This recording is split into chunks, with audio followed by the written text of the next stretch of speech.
Komisi Pemberantasan Korupsi, KPK, menjadwalkan pemeriksaan terhadap mantan Direktur Jenderal Pembinaan Pengawasan Ketenagakerjaan dan K3, Dirjen Binwasnaker dan K3, Kementerian Ketenagakerjaan Hayani Rumondang pada hari ini, Jumat, 10 Oktober 2025. Pemeriksaan ini dilakukan sebagai bagian dari penyidikan kasus dugaan pemerasan dalam pengurusan sertifikasi keselamatan dan kesehatan kerja, K3, yang menjerat mantan Wakil Menteri Ketenagakerjaan, Immanuel Ebenezer Gerungan, IEG, dan sejumlah pejabat lainnya.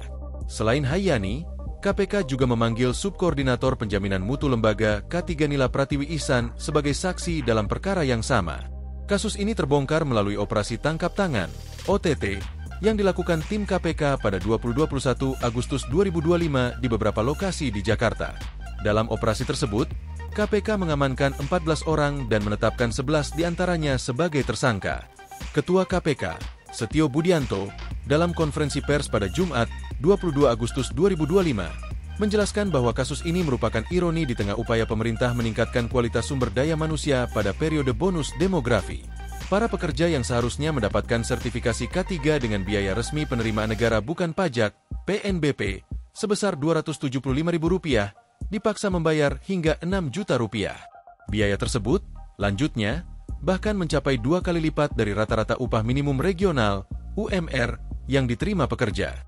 Praktik lancung ini diduga telah berlangsung sejak tahun 2019 dan menghasilkan perputaran uang haram hingga Rp81 miliar yang mengalir ke berbagai pihak.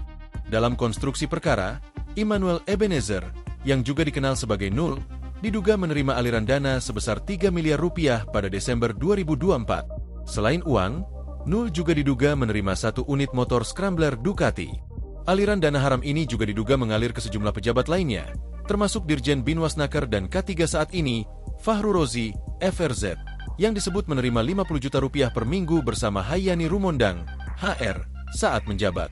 Mantan Direktur Bina Kelembagaan, Heri Sutanto, HS, juga diduga menerima lebih dari Rp1,5 miliar selama periode 2021-2024. KPK telah menyita puluhan aset yang diduga berasal dari hasil kejahatan ini, termasuk 25 unit mobil dan 7 unit motor.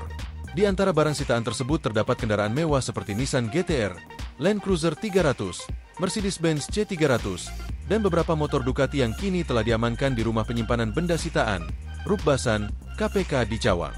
Daftar 11 tersangka kasus pemerasan sertifikasi K3. 1. Irvian Bobby Mahendro, IBM, Koordinator Bidang Kelembagaan dan Personil K3. 2. Geri Aditya Herwanto Putra, GAH, Koordinator Bidang Pengujian dan Evaluasi Kompetensi Keselamatan Kerja. 3. Subhan, SB, Subkoordinator Keselamatan Kerja DIT, Bina K3. 4. Anitasari Kusumawati, AK, Subkoordinator Kemitraan dan Personel Kesehatan Kerja. 5. Immanuel Ebenezer Gerungan, IEG, Wakil Menteri Ketenagakerjaan RI. 6. Fahru Rozi, FRZ, Dirjen Binwasnaker dan K3. 7. Heri Sutanto, HS, Direktur Bina Kelembagaan. 8. Sekarsari Kartika Putri, SKP, Subkoordinator. 9. Supriyadi, Sub, Koordinator. 10. Temurila, TEM, Pihak PT Chem Indonesia. 11. Miki Mahfud, MM, Pihak PT Chem Indonesia. Para tersangka dijerat dengan pasal 12 huruf E dan atau pasal 12B Undang-Undang Nomor 31 Tahun 1999 tentang pemberantasan tindak pidana korupsi sebagaimana telah diubah dengan UU Nomor 20 Tahun 2001 Jo Pasal 64 Ayat 1 KUHP Jo Pasal 55 Ayat 1 Pertama KUHP.